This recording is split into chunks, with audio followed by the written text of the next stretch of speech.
दुनिया के सभी चारों वर्णों की सार्थकता इसमें है कि वो गौ माता से जुड़े, गौ सेवा से जुड़े।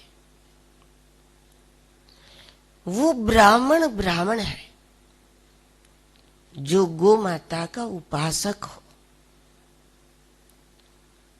और कितनी भी विद्वता हो, कितना भी कुछ उन्होंने प्राप्त कर लिया हो, लेकिन अगर गो भक्ति नहीं है, गो उपासक नहीं है, तो वो ब्राह्मण सफल ब्राह्मण नहीं हो सकते। उसकी सार्थकता इसमें है कि वो गायों का उपासक हो, वो क्षत्रिय क्षत्रिय है जो गायों का रक्षक हो। गो रक्षा के लिए उन्हें जो कदम उठाना पड़े उठा ले, जो निर्णय करना पड़े करे, कठोर से कठोर नियम, कठोर से कठोर कानून, जो भी आवश्यकता हो जिससे गाय बचे, बस वो करे। वो क्षत्रिय क्षत्रिय है जो गायों का रक्षक हो। वो वैश्य वैश्य है जो गायों का पोषक हो। वैश्य निरंतर उसका ध्यान धन कमाने की ओर ही रहता है, लेकिन यदि कोई वैश्य संकल्प कर ले मुझे गायों के लिए कमाना है, मैं जो भी कुछ प्राप्त करूं उसमें से मुझे इतना प्रतिशत गौ सेवा के लिए रखना है, गौ सेवा के संकल्प के साथ अगर कोई वैश्य धन कमाता है तो उसको प्राप्ति भी होगी और साथ साथ गौ माता की कृपा से तृप्ति भी होगी। अन्यथा धन से धन की भूख बढ़ती है।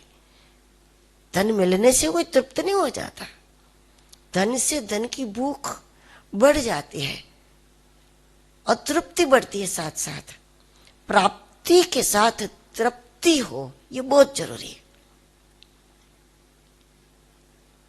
और वैश्य को धन की प्राप्ति के साथ साथ तृप्ति भी तब मिलेगी जब गौ सेवा का संकल्प ले ले। तो वो वैश्य वैश्य है जो गायों का पोषक है, और वो शूद्र शूद्र है जो गायों का सेवक है। गायों की सेवा में वो अपना समय लगावे।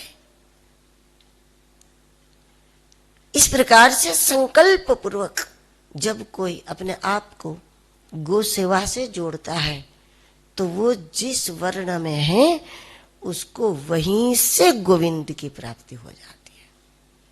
अन्यथा जो शूद्र हैं कुछ जन्मों के बाद फिर वो वैश्य बने, कुछ जन्मों के बाद क्षत्रिय बने, कुछ जन्मों के बाद ब्राह्मण बने, कुछ जन्मों के बाद योगी बने, और इस प्रकार क्रम से ऊर्ध्व गति को प्राप्त करते हैं जिसको उद्धार कहते हैं। लेकिन गौ माता की सेवा में ये प्रभाव है कि जो जहां है, जो जिस वर्ण में है, वहीं से अगर गौ माता की सेवा से जुड़ जाता है, किसी भी रूप में जुड़ जाता है, तो उनको वहीं से गोविंद के चरणारविंद की प्राप्ति हो जाती है।